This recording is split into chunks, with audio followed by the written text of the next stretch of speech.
ಎಲ್ರಿಗೂ ನಮಸ್ಕಾರ. ಇವತ್ತು ನಮ್ಮ ಜೊತೆ ಇದ್ದಾರೆ ಅಂಬಿಕಾ ಅವರು. ಇವರು ಮೈಸೂರಿಂದ ಬಂದಿದ್ದಾರೆ. ಇವರು ಕೃಷಿ ವಿಶ್ವವಿದ್ಯಾನಿಲಯ ಬೆಂಗಳೂರು ಆಯೋಜಿಸಿರುವ ಕೃಷಿ ಮೇಳ 2024ರ ಕಾರ್ಯಕ್ರಮದಲ್ಲಿ ಯುವ ರೈತ ಮಹಿಳೆ ಪ್ರಶಸ್ತಿಯನ್ನು ಸ್ವೀಕರಿಸಿದ್ದಾರೆ. ಬನ್ನಿ ಅವರನ್ನ ಮಾತಾಡ್ಸೋಣ. ನಮಸ್ಕಾರ.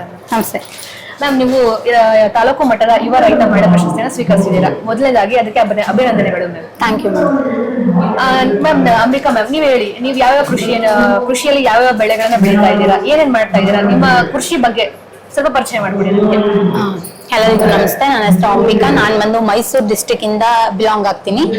ಸೊ ನಾನು ಬಂದು ಯುವ ರೈತ ಮಹಿಳೆ ಅಂದ್ರೆ ಕೃಷಿ ಬಗ್ಗೆ ನನಗೊಂದಿಷ್ಟು ಇಂಟ್ರೆಸ್ಟ್ ಇರೋದ್ರಿಂದ ನನ್ನ ಹಸ್ಬೆಂಡ್ ಮತ್ತೆ ನಮ್ಮ ಮಾವ ಕಡೆ ಸಪೋರ್ಟ್ ಸಿಕ್ಕಿ, ಮತ್ತೆ ಹೇಳ್ಬೇಕು ಅಂದ್ರೆ ಬಾಲ್ಯದಿಂದಲೂ ನಮ್ದು ಕೃಷಿ ಆ ತರ ವಾತಾವರಣದಲ್ಲಿ ಬೆಳೆದು ಬಂದಿರೋದು. ಸೊ ಅದರಿಂದ ಸ್ವಲ್ಪ ಕೃಷಿ ಮೇಲೆ ಇಂಟ್ರೆಸ್ಟ್ ಇದ್ದು, ಈ ಕಡೆ ಸ್ಟಡಿ ಜೊತೆಗೆ ಕೃಷಿಯಲ್ಲಿ ಏನಾದ್ರೂ ಅಚೀವ್ ಮಾಡ್ಬೇಕು ಅನ್ನೋಂಥದ್ದನ್ನ ನಾನು ಇಟ್ಕೊಂಡು ಅದ್ರ ಬಗ್ಗೆ ಸ್ವಲ್ಪ ಆಸಕ್ತಿ ವಹಿಸಿದ್ದೀನಿ. ಸೊ ನಮ್ಮ ಕೃಷಿಲಿ ನಮ್ಮ ವ್ಯವಸಾಯ ಬಂದು ನಾವು ಜಾಸ್ತಿ ಭತ್ತ ಬೆಳಿತೀವಿ, ಮತ್ತೆ ಇವಾಗ ಸದ್ಯಕ್ಕೆ ಬಾಳೆ ಹಾಕಿದ್ವಿ, G9 ಅಂತ ಬಾಳೆ ಹಾಕಿದ್ವಿ, ಮತ್ತೆ ಭತ್ತ, ಸೀಬೆ. ಸೊ ನನ್ಗಿನ್ನ ಜಾಸ್ತಿ ನನ್ನ ಹಸ್ಬೆಂಡ್ಗೆ ಇಂಟ್ರೆಸ್ಟ್ ಇದೆ. ಸೊ ಕೃಷಿಲಿ ಜಾಸ್ತಿ ನನ್ನ ಹಸ್ಬೆಂಡ್ ಇಂಟ್ರೆಸ್ಟ್ ಇರೋದ್ರಿಂದ ನಾವು ಸ್ವಲ್ಪ ಫ್ರೂಟ್ಸ್, ಈ ತರದ್ದು ಫ್ರೂಟ್ಸ್, ಮತ್ತೆ ಕೃಷಿಲಿ ನಮ್ಗೆ ಯಾವ್ದನ್ನ ಬೆಳಿಬೇಕು ಅಂತ ಆಸಕ್ತಿ ಇದೆಯೋ ಸೊ ಅದ್ರ ಮೇಲೆ ಸ್ವಲ್ಪ ಕಾನ್ಸಂಟ್ರೇಟ್ ಜಾಸ್ತಿ ಮಾಡಿದೀವಿ. ಆದ್ರೆ ಮತ್ತೆ ಶ್ರೀಗಂಧ ಹಾಕಿದೀವಿ, ಭತ್ತ, ಸೀಬೆ ಇದೆ, ಫ್ರೂಟ್ಸ್ ಗಳಿದೆ. ಫ್ರೂಟ್ಸ್ ಒಂದ್ 4-5 ಅಷ್ಟು ಆ ತರದ್ದು ಹಾಕಿದೀವಿ. ಇನ್ನು ಅದನ್ನ ಬಿಟ್ರೆ ತೆಂಗು ಮಾಮೂಲಿ ಅದು ಹಿಂದಿನಿಂದನೂ ಬಂದಿರೋಂಥದ್ದು. ಸೊ ಈ ತರ ಒಟ್ಟಾರೆ ಎಷ್ಟು ಜಮೀನು ಅಲ್ಲಿ ಇದೆಲ್ಲ? ನಮ್ದು ಟೋಟಲಿ ಬಂದು ಜಮೀನು 3 ಎಕರೆ ಇದೆ. ಸೊ ಬೇರೆ ಕಡೆ ಅಂದ್ರೆ ಬೇರೆ ಬೇರೆ ಕಡೆ ಇದೆ. ನಾವಿರೋ ಕಡೆ ಅಂದ್ರೆ ನಾವು ವಾಸ ಮಾಡ್ತಿರೋ ಕಡೆ 3 ಎಕರೆ ಇರೋದ್ರಿಂದ ಸೊ ನಾವು 3 ಎಕರೆಗೂ ಕೃಷಿ ಮಾಡಿದೀವಿ.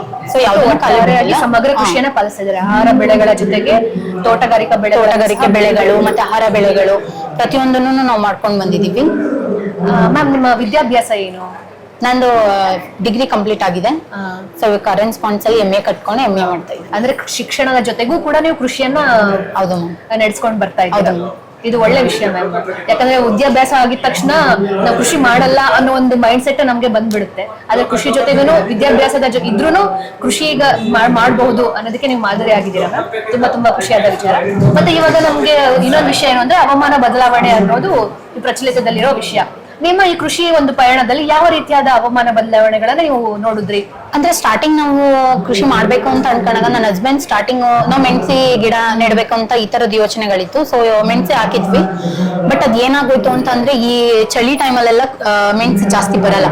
ಸೊ ಅದರಿಂದ ಅಂದ್ರೆ ನಾವು ಸ್ಟಾರ್ಟಿಂಗ್ ಹೆಜ್ಜೆ ಇಡ್ತಾ ಇರೋದ್ರಿಂದ ನಾವು ಅನುಭವ ಪಡ್ಕೊಂಡಿರೋ ಮಾತನ್ನ ಕೇಳಬೇಕಿತ್ತು. ಸೊ ನಾವೇನ್ ಅನ್ಕೊಂಡ್ವಿ, ಇಲ್ಲ ಬರುತ್ತೆ ಆ ತರ ಥಿಂಕಿಂಗ್ ಇಟ್ಕೊಂಡು ನಾವು ಮಾಡಿದ್ವಿ. ಸೊ ಅದೇನ್ ನಮ್ಗಷ್ಟು ನಾವ್ ಅನ್ಕೊಂಡ್ ಮಟ್ಟಕ್ಕೇನ್ ನಾವ್ ಅದ್ರಲ್ಲಿ ಸಕ್ಸಸ್ ಆಗ್ಲಿಲ್ಲ. ಸೊ ಆಮೇಲೆ ಸ್ವಲ್ಪ ಎಲ್ಲಾರ ಹತ್ರನು ವಿಷಯ ತಿಳ್ಕೊಂಡು ಮತ್ತೆ ಕೃಷಿ ಇಲಾಖೆ ಕಡೆಯಿಂದ ಏನ್ ವ್ಯವಸ್ಥಿತವಾಗಿ ನಾವ್ ಏನ್ ಮಾಡ್ಬೋದು, ಮತ್ತೆ ಯಾವ ಹವಾಮಾನಕ್ಕೆ ಯಾವ ತರ ಬೆಳೆ ಬಂದ್ರೆ ಚೆನ್ನಾಗಿರುತ್ತೆ ಆ ತರದೆಲ್ಲ ವಿಷಯ ತಿಳ್ಕೊಂಡು ಆಮೇಲೆ ಕೃಷಿ ಮಾಡೋಣ ಅಂತ ಡಿಸೈಡ್ ಮಾಡಿದ್ವಿ. ಸೊ ಇವಾಗ ಕೃಷಿ ಇಲಾಖೆ ಸಹಾಯ ತಗೊಂಡು ನಮ್ಗೆ ಏನ್ ವಿಶ್ವವಿದ್ಯಾಲಯದಿಂದ ಸಹಾಯ ತಗೊಂಡು ನಮ್ಗೆ ಏನ್ ಅನುಕೂಲ ಆಗುತ್ತೆ, ಮತ್ತೆ ಯಾವ ಹವಾಮಾನಕ್ಕೆ ಯಾವ ಬೆಳೆ ಚೆನ್ನಾಗ್ ಬರುತ್ತೆ ಅನ್ನೋದನ್ನ ತಿಳ್ಕೊಂಡು ಅದನ್ನ ಮಾಡ್ತಾ ಇದೀವಿ ಮ್ಯಾಮ್. ಮತ್ತೆ ಇವಾಗ ನೀವು ವಿದ್ಯಾಭ್ಯಾಸದ ಜೊತೆಗೇನೆ ಕೃಷಿಯನ್ನು ಮಾಡ್ತಾ ಇದ್ದೀರಾ. ಮುಂದೆ ಬರೋ ಯುವ ಪೀಳಿಗೆ ಕೃಷಿಗೆ ಬರ್ಬೇಕು ಅಂತ ಅನ್ಕೊಂಡ್ರೆ ನೀವು ಯಾವ ರೀತಿಯಾದ ಮಾಹಿತಿ ಅಥವಾ ಸಂದೇಶವನ್ನ ಅವ್ರಿಗೆ ಕೊಡಕ್ ಇಷ್ಟಪಡ್ತೀರಾ ಮ್ಯಾಮ್?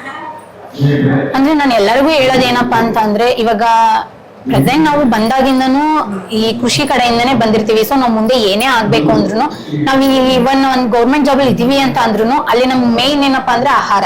ಸೊ ಎಲ್ಲಾರು ಜೀವನ ಮಾಡೋದು ಆಹಾರಕ್ಕೋಸ್ಕರನೇ. ಸೊ ನಾವು ಹುಟ್ಟಿನ ನೆಲ ಬಿಟ್ಬಿಟ್ಟು ಬೇರೆ ಕಡೆ ಹೋದ್ರೆ ಅದಾಗಲ್ಲ. ಅಂದ್ರೆ ಈಗ ಉದ್ಯೋಗದಿಂದ ನಾವು ಅನ್ನ ತಗೊಳಕ್ ಆಗಲ್ಲ.